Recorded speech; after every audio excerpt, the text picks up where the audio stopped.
എല്ലാ പ്രിയപ്പെട്ടവർക്കും ബ്രൈഡൽ ക്രാഫ്റ്റിന്റെ ഓണാശംസകൾ. Bridal craft the wedding mall, Pan Bazar, Tirur. പുതിയ തലമുറയെ കാർഷിക മേഖലയിലേക്ക് ആകർഷിക്കുന്ന തരത്തിൽ കാർഷിക രംഗത്ത് മാറ്റങ്ങൾ കൊണ്ടുവരണമെന്ന് തിരൂർ MLA കുർക്കോളി മൊയ്തീൻ തിരുനാവായ ഗ്രാമപഞ്ചായത്ത് കൃഷിഭവനും സംയുക്തമായി സംഘടിപ്പിച്ച കർഷക ദിനാചരണം ഉദ്ഘാടനം ചെയ്ത് സംസാരിക്കുകയായിരുന്നു അദ്ദേഹം.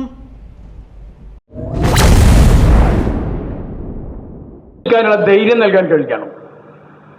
അതിനൊക്കെയാണ് ഇങ്ങനൊരു ദിനം ആചരിക്കാൻ നമ്മൾ തീരുമാനിച്ചിട്ടുള്ളത്. ദൗർഭാഗ്യവശാൽ കൃഷി അന്യം നിന്നുകൊണ്ടിരിക്കുന്ന ഒരു കാലഘട്ടത്തിലാണ് നാം ഉള്ളത്.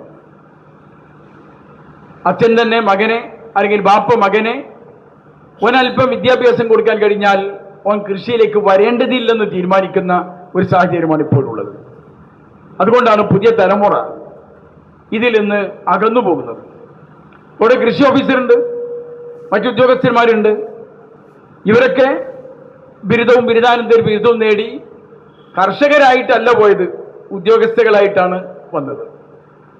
ഗ്രാമപഞ്ചായത്ത് പ്രസിഡന്റ് MP മുഹമ്മദ് കോയ അധ്യക്ഷത വഹിച്ചു. പഞ്ചായത്ത് തലത്തിൽ കാർഷിക മേഖലയിൽ മികവ് തെളിയിച്ച Ibrahim K, Alavi A, Khadija TK, Velayudhan PK, Haidru KK, Muhammad Nazim M, Harish KS, Pokkerkutty K, Abdurahman K, Muhammad റബി M, കരീം AP എന്നിവരാണ് ആദരവ് ഏറ്റുവാങ്ങിയത്. കൃഷി ഓഫീസർ ഹസ്ന P സ്വാഗതം പറഞ്ഞു. തിരുനാവായ ഗ്രാമപഞ്ചായത്ത് വൈസ് അന്നത്ത് എടശ്ശേരി, വികസനകാര്യ standing committee chairperson Latheef Pallath, ക്ഷേമകാര്യ standing committee chairperson Aseena Thottathil, ആരോഗ്യ വിദ്യാഭ്യാസ standing committee chairperson Muhammad Shafi CP, ഗ്രാമപഞ്ചായത്ത് മെമ്പർ, കാർഷിക വികസന സമിതി അംഗങ്ങൾ എന്നിവർ സംബന്ധിച്ചു.